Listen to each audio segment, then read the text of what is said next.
जय जिनेंद्र बंधुओं, आपका स्वागत है हमारे चैनल जैन मोटिवेशन में।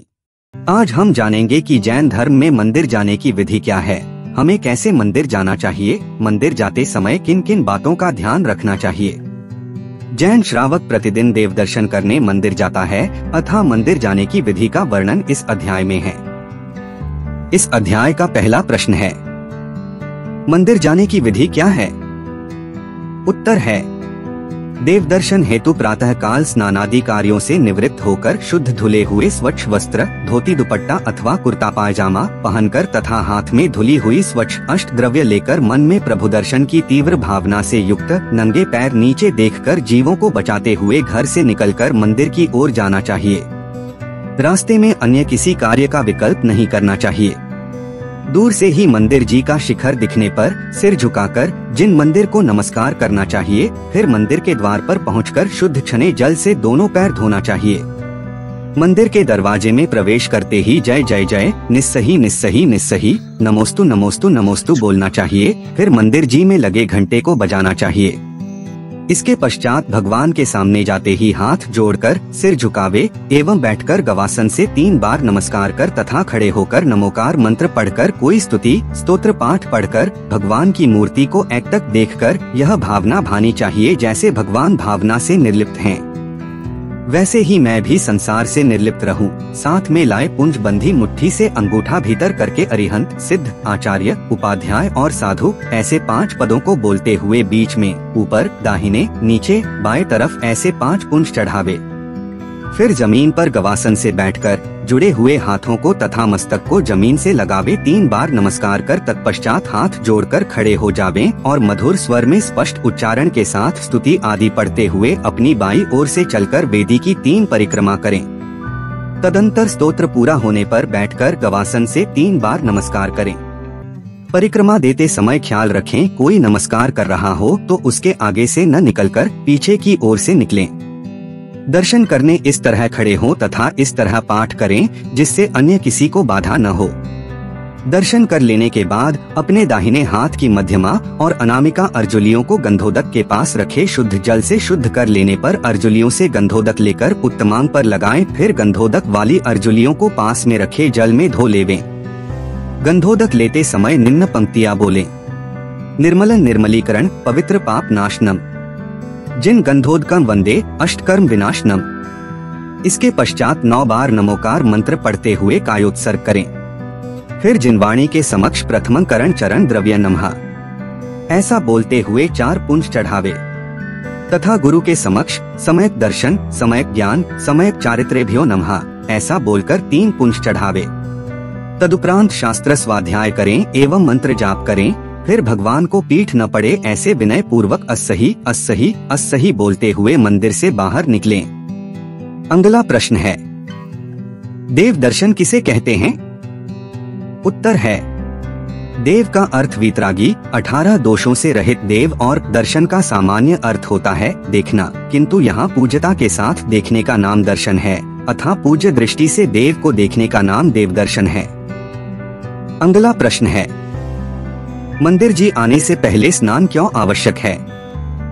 उत्तर है, गृहस्थ जीवन में 5 पाप होते रहते हैं जिससे शरीर अशुद्ध हो जाता है, अतः शरीर की शुद्धि के लिए स्नान आवश्यक है। अगला प्रश्न है, मंदिर जी में प्रवेश करते समय पैर धोना क्यों आवश्यक है? उत्तर है, पैरों का संबंध सीधा मस्तिष्क से होता है। आँखों में दर्द, पेट में दर्द, अधिक थकावट से विश्राम पाने के लिए पैर के तलवे दबाए जाते हैं। जिन्हें रात्रि में स्वप्न आते हैं उन्हें पैर धोकर सोना चाहिए। श्रावक जब मुनि महाराज की वैयावृत्ति करना चाहता है तब अनेक मुनि महाराज कहते हैं कि तुम्हें घी तेल लगाना हो तो मात्र पैर के तलवे में लगा दो, वह मस्तिष्क तक आ जाता है। इन सब बातों से सिद्ध होता है कि पैरों का संबंध मस्तिष्क से है। यदि पैरों में अशुद्धि रहेगी तब मन में भी अशुद्धि रहेगी, अतः मंदिर जी प्रवेश से पूर्व पैर धोना आवश्यक है। अगला प्रश्न है, मंदिर जी में प्रवेश करते समय निस्सही निस्सही निस्सही क्यों बोलना चाहिए? उत्तर है, प्रथम कारण तो यह है कि मैं दर्शन करने आ रहा हूँ, अतः वहाँ कोई श्रावक या अदृश्य देव दर्शन कर रहे हैं, वे मुझे दर्शन करने के लिए स्थान दें। दूसरा कारण यह है कि मैं शरीर पर वस्त्रों के अलावा शेष परिग्रह का निस्सही अर्थात निषिद्ध करके या ममत्व छोड़ करके पवित्र स्थान में प्रवेश कर रहा हूँ। तीसरा कारण यह है कि इस जिनालय को नमस्कार हो। अगला प्रश्न है, मंदिर जी में घंटा क्यों बजाते हैं? उत्तर है, मंदिर जी में घंटा बजाने के प्रमुख कारण इस प्रकार हैं। घंटा संवत्सरण में बजने वाली देव बुंदुभी का प्रतीक है। जैसे ही घंटा बजाते हैं और घंटे के नीचे खड़े हो जाते हैं, जिससे उसकी ध्वनि तरंगे एकत्रित हो जाती हैं, जिससे मन में शांति मिलती है एवं मन में अपने आप सात्विक विचार आने लगते हैं। घंटा पिरामिड के आकार का होता है। आज मन को शांत करने के लिए पिरामिड का बहुत प्रयोग किया जा रहा है। अभिषेक करते समय घंटा बजाते हैं, जो आसपास के लोगों को जगाने का कार्य भी करता है कि अभिषेक प्रारंभ हो गया है, मुझे मंदिर जी जाना है, अतः घंटा समय का सूचक है। अगला प्रश्न है, मंदिर जी में चावल ही क्यों चढ़ाते हैं? उत्तर है, चावल उगता नहीं है, धान छिलका सहित चावल उगता है, अतः आगे हम भी न उगे अर्थात हमारा भी जन्म न हो, इसलिए चावल चढ़ाते हैं। अगला प्रश्न है, प्रदक्षिणा किसकी दी जाती है एवं कितनी दी जाती है? उत्तर है, वीतरागी देव, तीर्थ क्षेत्र, सिद्ध क्षेत्र, अतिशय क्षेत्र एवं निग्रंथ गुरु की 3-3 प्रदक्षिणा दी जाती हैं। अगला प्रश्न है, प्रदक्षिणा क्यों देते हैं? उत्तर है, वेदी में विराजमान भगवान संवत्सरण का प्रतीक है। संवत्सरण में भगवान के मुख 4 दिशाओं में अलग अलग दिखते हैं, अतः 4 दिशाओं में भगवान के दर्शन के उद्देश्य से प्रदक्षिणा परिक्रमा देते हैं। 3 रत्नत्रय का प्रतीक है, अतः रत्नत्रय की प्राप्ति हो, इसलिए 3 प्रदक्षिणा देते हैं। अगला प्रश्न है, प्रदक्षिणा बाईं ओर से क्यों लगाते हैं? उत्तर है, हमारे जो आराध्य हैं, पूज्य हैं, बड़े हैं, उन्हें सम्मान की दृष्टि से अपने दाहिने हाथ की ओर रखा जाता है, इसलिए प्रदक्षिणा बाईं ओर से लगाते हैं। अगला प्रश्न है, मंदिर जी से वापस आते समय अस्सही अस्सही अस्सही क्यों बोलते हैं? उत्तर है, अस्सही का अर्थ है कि अब मैं दर्शन करके वापस जा रहा हूँ। देव आदि जिनने दर्शन करने के लिए स्थान दिया था, वे अब अपना स्थान ग्रहण कर लें।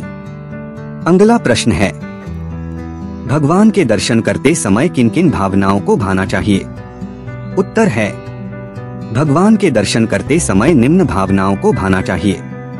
मैं भी आप जैसा बनूं, मेरे पाप कर्म शीघ्र नष्ट हों, मुझे मोक्ष सुख की प्राप्ति हो, संसार के सारे जीव सुखी रहें, संसार के सभी जीव धर्म ध्यान करें, सारे नरक खाली हो जाए, सारे अस्पताल बंद हो जाए अर्थात कोई बीमार ही न पड़े, सारे जेल बंद हो जाए अर्थात कोई ऐसा कार्य न करे जिससे जेल जाना पड़े। ओम नमः सबसे क्षमा, सबको क्षमा, सभी आत्मा परमात्मा बने। अगला प्रश्न है, मंदिर जी में कौन कौन से कार्य नहीं करना चाहिए?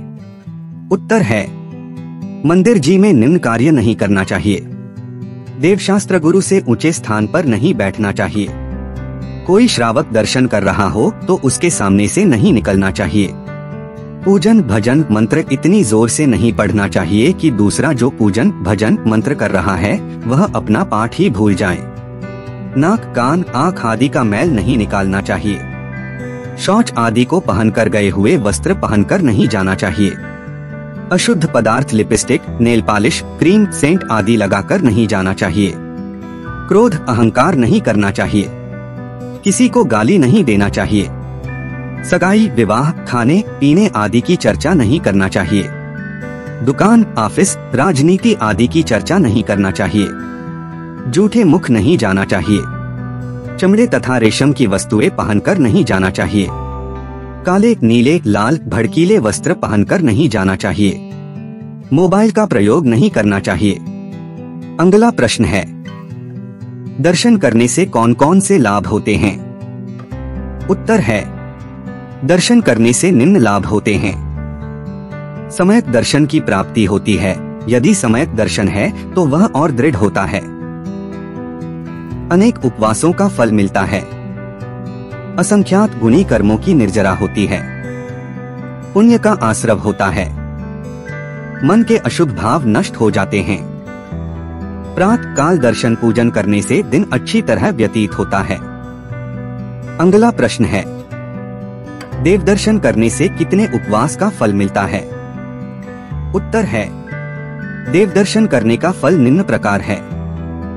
जिन प्रतिमा के दर्शन का विचार करने से 2 उपवास का, दर्शन करने की तैयारी की इच्छा से 3 उपवास का, जाने की तैयारी करने से 4 उपवास का, घर से जाने लगता उसे 5 उपवास का, जो कुछ दूर पहुंच जाता है उसे 12 उपवास का, जो बीच में पहुंच जाता है उसे 15 उपवास का, जो मंदिर के दर्शन करता है उसे 1 माह के उपवास का, जो मंदिर के आंगन में प्रवेश करता है उसे 6 माह के उपवास का, जो द्वार में प्रवेश करता है उसे 1 वर्ष के उपवास का, जो प्रदक्षिणा देता है उसे 100 वर्ष के उपवास का, जो जिनेंद्र देव के मुख का दर्शन करता है उसे 1000 वर्ष के उपवास का, और जो स्वभाव से अर्थात निष्काम भाव से स्तुति करता है उसे अनंत उपवास का फल मिलता है।